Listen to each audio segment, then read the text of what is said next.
So அதை மட்டும் தவிர்த்திடணும். And வந்து ஒரு டவுட்ஃபுல்லான ஒரு மைண்ட் செட்டோடையே இருப்பாங்க. நம்பலாமா வேண்டாமா அந்த மாதிரியான அந்த டவுட்ஃபுல் கன்ஃபியூஷன் இதை மட்டும் கொஞ்சம் ரிமூவ் பண்ணிட்டாங்கன்னா இந்த வருடம் அவங்களுக்கு பெஸ்ட்டாக இருக்கும்.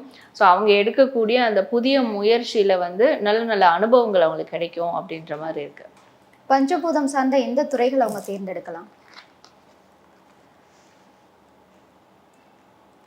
ஸோ இவங்க வந்து பஞ்சபூதம் சார்ந்து இந்த துறை தான் தேர்ந்தெடுக்கலாம் அப்படின்றத விட அவங்க மனசுக்கு ஒரு விஷயம் பிடிக்கும். ஸோ அது எந்த பஞ்சபூதத்தில் எது சார்ந்ததாக கூட இருக்கட்டும், பட் அவங்க மனசுக்கு எது ரொம்ப விரும்புகிறாங்களோ, அதிகமாக அதன் மேலே ஈடுபாடாக இருக்காங்களோ, பேஷனேட்டாக இருக்காங்களோ, அந்த துறையை தாராளமாக அவங்க வந்து சூஸ் பண்ணலாம்.